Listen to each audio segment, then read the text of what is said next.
हाँ, तो प्यारे बच्चे कैसे हो आप सभी? आई होप मैं आशा करता हूँ कि आप सभी अच्छे होंगे। तो बच्चों महक क्लासेस में आप सभी बच्चों का स्वागत है। तो बच्चों पीछे के वीडियो लेक्चर में हमने फ्यूचर कंटीन्यूअस टेंस के बारे में बात करी थी और फ्यूचर इंडेफिनिट टेंस के बारे में बात करी थी। आज अपन बात करेंगे फ्यूचर परफेक्ट टेंस के बारे में, ठीक है? तो देखो बच्चों फ्यूचर परफेक्ट टेंस की अगर बात करी जाए तो इसका मतलब क्या है? तो बच्चों फ्यूचर परफेक्ट टेंस का मतलब ये है तो फ्यूचर के अंदर किसी पर्टिकुलर टाइम पर किसी काम का कंप्लीट होना फ्यूचर परफेक्ट टेंस होता है, ठीक है?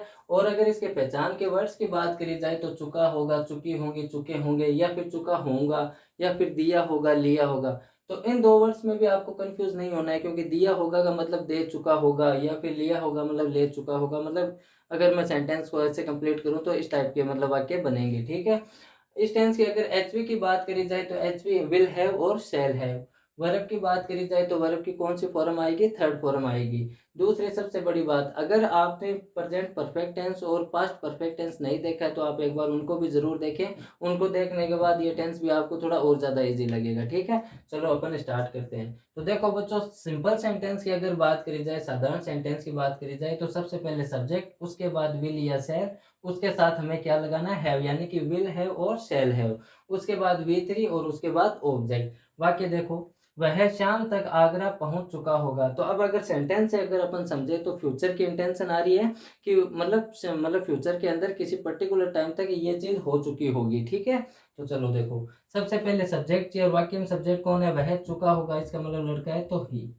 उसके बाद मैंने मतलब फ्यूचर टेंस के अंदर आपको एक चीज और भी बताई थी कि आई और वी के साथ सेल आता है। लेकिन अगर आप सभी के यानी आई वी के साथ अगर विल का भी यूज करते हो तो भी कोई दिक्कत वाली बात नहीं है, आपका सेंटेंस गलत नहीं होगा, ठीक है? तो इसके साथ तो वैसे भी वी आना है, ठीक है?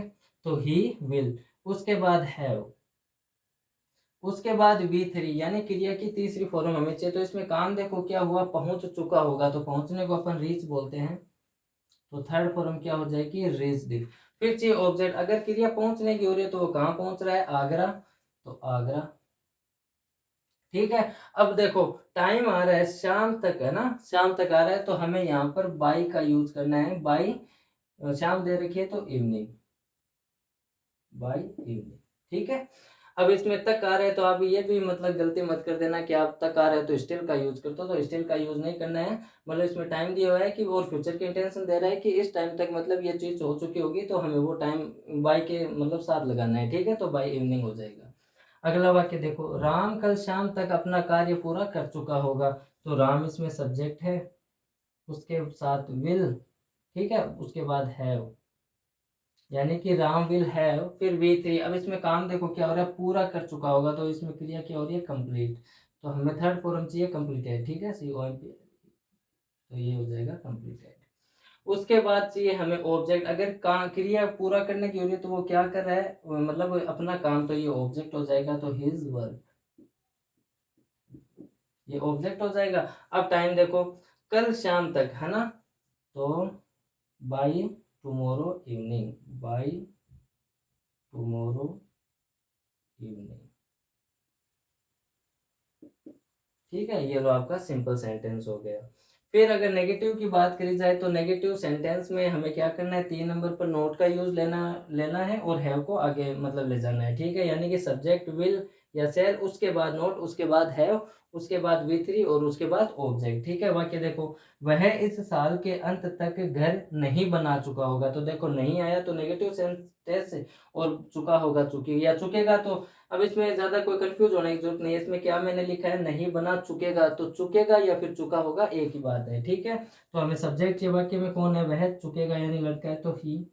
उसके बाद विल, उसके बाद 3 नंबर पे नोट लग जाएगा, उसके बाद हैव आएगी, यानी कि ही विल नॉट हैव। उसके बाद वी थ्री। अब इसमें क्रिया देखो बना चुका हुआ ना, तो बनाने को अपन मतलब बोल्ड थर्ड फॉर्म आ जाएगी, ठीक है? और मैड भी ले तो भी गलत नहीं है, तो बोल्ट एक बात है क्योंकि बना चुका होगा, ठीक है? तो बोल्ट। फिर उसके बाद चाहिए ऑब्जेक्ट। अब देखो अगर क्रिया बनाने की हुई तो वो क्या बना रहा है? घर, तो होम, ठीक है? अब अदर वर्ड देखो, इसमें इस साल के अंत तक, तो हमें बाय का यूज करना है, और the end of this year, ठीक है? कि इस साल के अंत तक वह घर मतलब नहीं बना चुका होगा, ठीक है? अगला वाक्य देखो, तुम सुबह तक दिल्ली नहीं पहुंच चुके होगे। तो यू सब्जेक्ट, ठीक है। उसके बाद विल या शैल तो विल, उसके बाद नोट, उसके बाद हैव, यानी कि यू विल नॉट हैव। फिर V3, अब इसमें क्रिया देखो पहुंच चुके होगे, ठीक है, तो रीच्ड।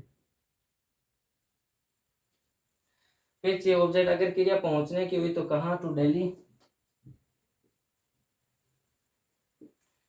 ठीक है। फिर देखो सुबह तक, यानी अगले दिन की बात हो रही है, फ्यूचर के इंटेंशन दे रहा है, तो बाई मॉर्निंग, यानी कि you will not have reached to Delhi by morning, भाई तुम सुबह तक दिल्ली नहीं पहुंच चुके होगे। तो अपन बात करते हैं इंटेरोगेटिव सेंटेंस की। तो इंटेरोगेटिव सेंटेंस का मतलब जो फॉर्मूला वो क्या कहता है, सबसे पहले विल या शैल, उसके बाद सब्जेक्ट, उसके बाद है, उसके बाद V3 ऑब्जेक्ट और लास्ट में क्वेश्चन मार्क, ठीक है। तो हमें विल या शैल लेना है, तो सब्जेक्ट को देखो, सब्जेक्ट इस बार क्या है, मैं, तो इसके साथ अपन शैल ले सकते हैं और विल भी ले सकते हैं, ठीक है।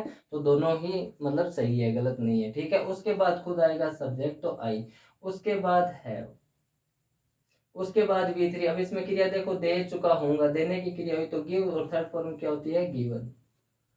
फिर चाहिए ऑब्जेक्ट, अगर क्रिया देने की हो रही है तो वो किसको दे रहा है, तुम्हें, यानी कि यू, और उसे क्या दे रहा है, पैसे दे रहा है, तो ये डबल ऑब्जेक्ट वाला सेंटेंस है, तो यहाँ पे आ जाएगा मनी, ठीक है। तो सूत्र के अकॉर्डिंग सारी चीजें आ गई। अब वो पैसे अगर दे रहा है तो कब तक दे रहा है, शाम तक, तो बाई इवनिंग, और लास्ट में क्या आ जाएगा, क्वेश्चन मार्क, ठीक है।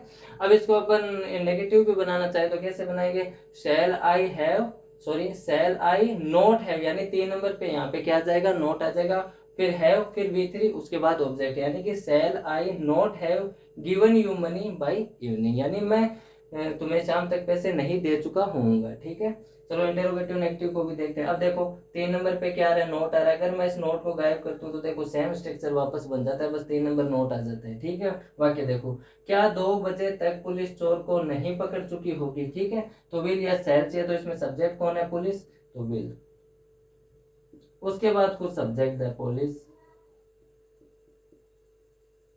ठीक है। उसके बाद नोट, उसके बाद हैव, फिर V3। अब इसमें क्रिया देखो क्या हुई, पकड़ चुकी होगी, पकड़ने की क्रिया हुई तो क्या, third form code, CAUGST code, ठीक है। उसके बाद चाहिए ऑब्जेक्ट, अगर क्रिया पकड़ने की हो रही है तो किसको पकड़ रहा है, वो चोर को, तो द थीफ, ठीक है। अब ऑब्जेक्ट भी आ गया। अब देखो कब वो, मतलब टाइम देखो 2 बजे तक, यानी फ्यूचर के इंटेंशन का टाइम दे रहा है कि एक पर्टिकुलर समय तक वो इसको, मतलब किसको नहीं पकड़ चुकी होगी, चोर को, तो 2 बजे, तो बाई 2 o'clock, बाई 2 o'clock, और लास्ट में क्या जाएगा, क्वेश्चन मार्क, ठीक है। अब अपन बात करते हैं WH वर्ड सेंटेंस की। और WH वर्ड सेंटेंस मैंने आपको बहुत बार बताया, कुछ WH वर्ड होते हैं जो वाक्य के कहाँ आते हैं, बीच में आते हैं, ठीक है, उनको बाहर निकालना होता है। तो सबसे पहले हमें WH वर्ड चाहिए, वाक्य में WH वर्ड कौन है, ये, तो कहाँ को अपन बोलते हैं, वेयर। फिर चाहिए हमें विल या शैल, सब्जेक्ट देखो वह है तो विल लगा दो, उसके बाद सब्जेक्ट तो ही, उसके बाद हैव, उसके बाद V3। अब इसमें क्रिया देखो क्या हुई, पहुंच चुका होगा, ठीक है, तो रीच, थर्ड फॉर्म रीच्ड हो जाएगी। अब चाहिए ऑब्जेक्ट, अगर पहुंच रहा है तो वो कहाँ पहुंच रहा है, मतलब ऑब्जेक्ट आया नहीं है, अदर वर्ड टाइम देखो क्या आ रहा है, दोपहर तक, तो बाई नून, और लास्ट में क्या आ जाएगा, क्वेश्चन मार्क। ये लो बच्चों, आपका जो फ्यूचर परफेक्ट टेंस है यही कंप्लीट होता है। तो बच्चों ज़्यादा मतलब इसमें कोई खास नहीं है, बस थोड़ा सा ध्यान देने की जरूरत है। अगर आप इसकी प्रैक्टिस बार बार करोगे तो ये टेंस मतलब इतना हार्ड नहीं है, आप जरूर सीख जाओगे, ठीक है। आप पढ़ो जरूर, देखो इस वीडियो को जरूर सीख जाओगे। मिलते हैं नेक्स्ट वीडियो में, ठीक है।